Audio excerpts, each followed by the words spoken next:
बच्चों, मैंने आपको लास्ट क्लास में प्रोबेबिलिटी का करवाया था, कुछ क्वेश्चंस करवाए थे और कुछ क्वेश्चंस मैंने आपको कहा था मैं आपको घर के लिए दूंगी। तो घर के लिए जो मैं आपको दूंगी मैं उसका आपको पीडीएफ सेंड कर दूंगी क्वेश्चंस का, और मैं आपको एक दो तीन क्वेश्चन के एग्जांपल्स के आपको क्वेश्चंस के कराने वाली हूँ ताकि आपको पता चले कि how to solve this question again.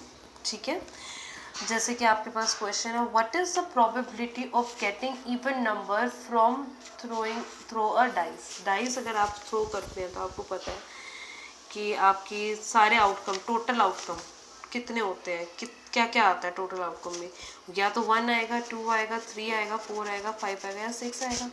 इसके अंदर से ये आपको याद रखना है, ये आपके पास टोटल है, इसमें से आपको बोला हुआ है इवन नंबर।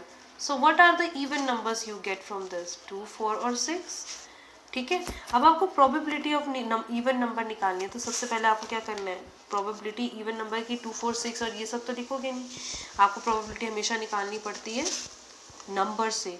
हर चीज़ में आपका नंबर होना चाहिए। नंबर ऑफ टोटल आउटकम्स आपके पास 6 है, नंबर ऑफ इवन नंबर्स आपने निकाला वो 3 है, राइट। तो प्रोबेबिलिटी ऑफ इवन नंबर क्या होगा, number of even numbers and number of total outcomes, यानी कि 3/6। ये नॉर्मल था।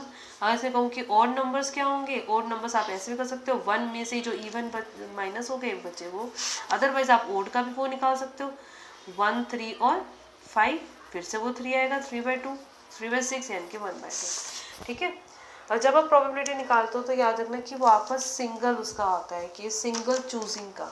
अब जैसे कि मैं बताती हूँ, what is the probability of giving correct answer by a student अगर total question student attempted is 100, total आपको पता ही इतने हैं, नंबर ऑफ, और ये ऑब्वियसली नंबर है तो हम नंबर में यही चीज़ यूज़ करोगे। करेक्ट आंसर स्टूडेंट नोज कितने हैं, 80। इनकरेक्ट आंसर हम देख लेते हैं, आप खुद ही निकाल सकते हैं, 100 - 80 कितने इनकरेक्ट आंसर जो उसके वो दे सकता है, बाई चांस सही भी दे सकता है, लेकिन इनकरेक्ट आंसर्स के कितने हैं, 20, और करेक्ट आंसर की कितनी उसको आते हैं, 80। So what is the probability of giving correct answer, number of correct answer divide में number of total question attempted, ऐसे ही होगा। तो नंबर ऑफ करेक्ट आंसर यानी 80/100, ये आपका आ गया 0.8। फिर से ये चीज़ ध्यान रखना, 0 से 1 के बीच में प्रोबेबिलिटी लाई करती है। अगर मैं बोलूँ what is the probability of getting incorrect answer, तो number of incorrect answer divide में total number of questions attempted. तो इनकरेक्ट आंसर हमने निकाला 20 डिवाइड में 100, तो ये आपका क्या आ गया 0.2। अब मैंने आपको बताया था टोटल प्रोबेबिलिटी आपकी 1 होती है, अगर आप इन दोनों को प्लस करोगे तो आपका ऑब्वियसली 1 बनेगा, क्योंकि there is nothing else left. अगर कुछ और बचता, मैंने जैसे बताया था पिज़्ज़ा स्लाइसेस में जितनी आपके पास स्लाइसेस, अगर आपने 6 की 6 खा ली, you don't have left anything, तो 6 और 6 सारी स्लाइसेस प्लस करोगे तो पूरा मिला के क्या बनेगा, 1 पिज़्ज़ा। इसी तरीके से आपका ये प्रोबेबिलिटी रूल बन की 1। अब जैसे एक क्वेश्चन और है जिसमें शायद थोड़ा सा डाउट था बच्चों को, जैसे there are 6 members in a family जिसमें 4 गर्ल्स एंड 2 बॉयज हैं, what is the probability of choosing a girl. जब आप प्रोबेबिलिटी निकालते हो नंबर से, that is the question of probability of 1 attempt.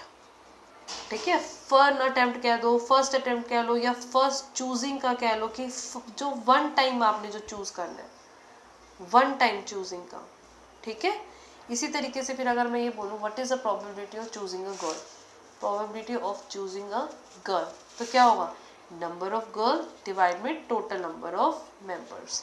ठीक है, अब नंबर ऑफ गर्ल्स से जब आपने ये चूज किया, इसका मतलब क्या है, ये 1 अटेम्प्ट आ गया आपके पास। यहाँ पे भी आपने 80/100 किया, इसका मतलब है ये फर्स्ट अटेम्प्ट आ गया उसका, 20/100 फर्स्ट अटेम्प्ट। जब हेड और टेल की बात करी, सॉरी इवन और ऑड नंबर की बात की, तो ये 2, 4, 6 में से हमने किया 3/6। अब इसमें क्या है, या तो 2 आएगा या 4 आएगा या 6 आएगा, आएगा इन्हीं में से, पर ये क्या चीज़ है, एक ही बार तो थ्रो किया, एक बार थ्रो करने पे आपका आंसर आया या तो ये या तो ये या तो ये भी क्या है आपका 1 अटेम्प्ट। ठीक है, सेकेंड अटेम्प्ट का वो आगे हायर क्लासेस में आपको बताऊंगी। ठीक है, अब देखो ऐसे probability of choosing a girl, तो number of girls divide by number of total members, number of girls कितने आपके 4, नंबर ऑफ टोटल मेंबर्स 6। अब probability of choosing not girl, अब नॉट गर्ल आपका आप एक तरीके से निकाल सकते हो, टोटल प्रोबेबिलिटी में से गर्ल्स वाली माइनस कर दो, राइट, यानी कि 1 - 4/6 यानी कि 2/6। एक और तरीके से कर सकते हैं, नॉट गर्ल का क्या मतलब होता है, नॉट गर्ल का मतलब होता है बॉय, राइट, और बॉयज आपको पता है कितने हैं, 2, तो 2 बाय टोटल 6, फिर भी आपको वही चीज़ आई। और दोनों को टोटल करोगे 4 बाय 6 और 2 बाय 6, ये वाला ले लो चाहे 4 बाय 6 और ये वाला ले लो, सेम चीज़ है। तो आपका टोटल आएगा 1। ओके, तो इस तरीके से आपने प्रोबेबिलिटी के क्वेश्चंस करने हैं और मैं आपको इसके PDF सेंड करूँगी ग्रुप में कुछ क्वेश्चंस ट्राई करने के लिए, और वो आप मुझे ट्राई करके क्वेश्चन करके दिखाएं। Okay, thank you.